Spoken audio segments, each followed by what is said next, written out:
በስመ አብ ወወልድ ወመንፈስ ቅዱስ አሐዱ አምላክ። አማስሩ ዓረቡ ለወርኃ ሐምሌ በዛቲ ዕለት ኮነ ሰማዕተ ቅዱስ አጵሮኮሮስ ሐራሁ ለክርስቶስ።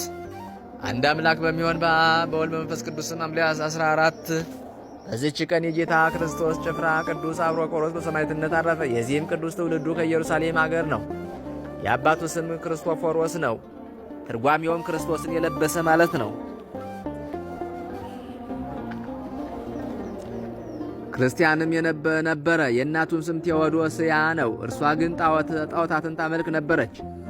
አባቱን ባረፈ ጊዜ እናቱ ወሰደችው። ከእርሱም ጋር ብዙ ገንዘብ ይዛ ወደ አንጾኪያ ከተማ ሄደች። ልጇንም በእስክንድሪያ ከተማ ገዢ አድርጎ የሾመው ዘንድ ለዲዮቅልጥያኖስ እጅ መንሻ ሰጠችው። እርሱም ሾመው። የሹመት ደብዳቤውንም ጽፎ ክርስቲያኖችን እንዲያሰቃይ አዘዘው። ከአንጾኪያም ከተማ ወጥቶ እንደተጓዘ ወደ እርሱ የሚያስፈራ ቃል ከሰማይ መጣ።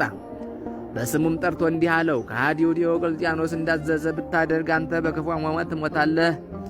እርሱም ራስህን ትገልጥልኝ ዘንድ ትሞታለህ አለው። እርሱም ራስህን ትገልጥልኝ ዘንድ ጌታዬ ሆይ እለምንሃለሁ አለው። ወዲያውኑም የብርሃን መስቀል ታየው። ዳግመኛም በኢየሩሳሌም የተሰቀልኩ የሕያው እግዚአብሔር ልጅ እኔ ጌታ ኢየሱስ ክርስቶስ ነኝ የሚልን ቃል ሰማ። ይህንንም ቃል በሰማ ጊዜ እጅግ ፈራ። ተመልሶም ካንጠረኛ ዘንድ የወርቅ መስቀል አሰራ። ከዚያም በኋላ ወደ እስክንድሪያ ከተማ ተጓዘ። በጉዞውም ውስጥ ሊገድሉት በአመፀኞች አረማውያን ተነሱበት። እርሱም በእነርሱ ላይ በርትቶ ክብር ይግባውና በጌታ በኢየሱስ መስቀል ድል አደረጋቸው። እናቱም በጦርነት ላይ ለረዱህና ለአዳኑ ለአማልክት መስዋዕትን ሰዋ አለችው። እርሱም እንዲህ አላት፣ እኔስ አዳኝ በሆነ በመስቀሉ ኃይል አዳነኝ። ክብር ይግባውና ለእግዚአብሔር ሰዋለሁ እንጂ ለጣዖት አልሰዋም አላት። ይህንንም በሰማች ጊዜ ልጇ አጵሮኮሮስ ክርስቲያን እንደሆነ ወደ አመፀኛው ዲዮቅልጥያኖስ ልካ ነገረችው።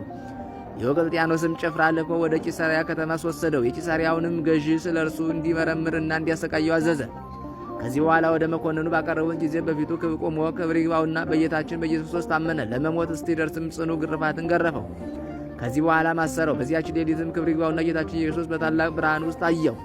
ከእርሱም ጋር ብርሃናውያን መላእክት ነበሩ። ከማሰሪያውም ፈታውና በመለኮታዊ እጁ ዳሰሰው፣ ከቁስሎቹም ሁሉ አዳነው። በማግስቱም መኮንኑ ስለ ቅዱሱ ዜና ሙቶ እንደሆነ ወይም አልሞተ እንደሆነ ጠየቀ። ስለ እርሱ የሞተ መስሎት ነበርና። ቅዱሱም በመጣ ጊዜ ጤነኛ ሆኖ አየውና መኮንኑ አደነቀ። በዚያ የነበሩ ሕዝቡም አይተው እጅግ አደነቁ። እንዲህም እያሉ ጮኹ፣ እኛ በግልጥ ክርስቲያን ነን፣ በቅዱስ አጵሮኮሮስ አምላክ እናምናለን ከእነርሱ አሉ። ከእነርሱም ጋር 2 መኳንንትና 12 ሴቶች እናቱ ቴዎዶስያም ነበሩ። መኮንኑም ራሶቻቸውን በሰይፍ እንዲቆርጧቸው አዘዘ። እነርሱንም ቆረጧቸው። በመንግሥተ ሰማያትም የሰማዕትነት አክሊልን ሐምሌ 6 ቀን ተቀበሉ። ቅዱስ አጵሮኮሪዎስን ግን ምን እንደሚያደርግበት እስኪያስብ ድረስ 3 ቀን አሰረው። ከዚህም በኋላ አውጥቶ እንዲህ አለው፣ ልብህ እንዲመለስ ነፍስህንም እንድታድን ለአማልክት እንድትሰዋ እነሆ በአንተ ላይ 3 ቀናትን ታገስኩ። ቅዱስም እንዲህ ብሎ መለሰለት፣ መኮንን ሆይ የለም፣ ልቤ ወደ ስህተት አይመለስም። ክብር ይግባውና ከጌታዬ ከክርስቶስ በቀር ሌላ አምላክም እንደሌለ አውቄ ተረድቻለሁ።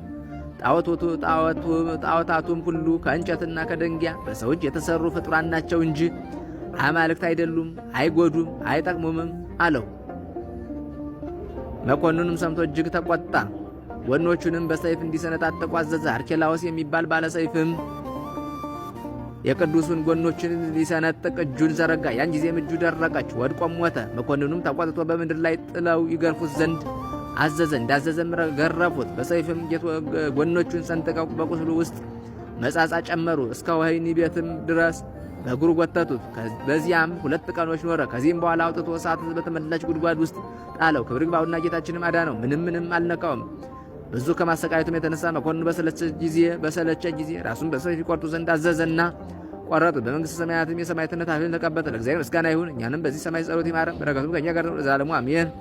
ሰላም ለአጵሮኮሮስ በኢየሩሳሌም ዘተወልደ አምሳ እምለ ባሴ ክርስቶስ አቡሁ በአርዑተ ወንጌል ዘተጸምደ በትእዛዘ ንጉሥ ሰዊአ ሶበለ ጣዖት ፈቀደ ቃል ዘይከልኦ እምሰማይ ወረደ ወቆሰላቲሁ አንበረ መለኮተ እደ። በዚችም ቀን የታላቁ አባ መቃርስና የሰማዕቱ አሞንዮስ መታሰቢያቸውን በረከታቸው ከእኛ ጋር ለዘላለሙ አሜን። በስመ አብ ወወልድ ወመንፈስ ቅዱስ አሐዱ አምላክ። አማስሩ ወሐሙሱ ለወርኃ ሐምሌ በዛቲ ዕለት አይረፈ አብ ቅዱስ አባ ኤፍሬም ሶርያዊ።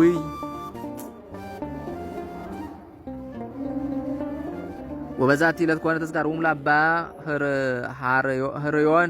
ሀራዮን ዘምስለ 45 ሰማዕታት ወበዛቲ ዕለት ወረውዎ ኖትያት ለዮናስ ነቢይ ውስተ ባሕር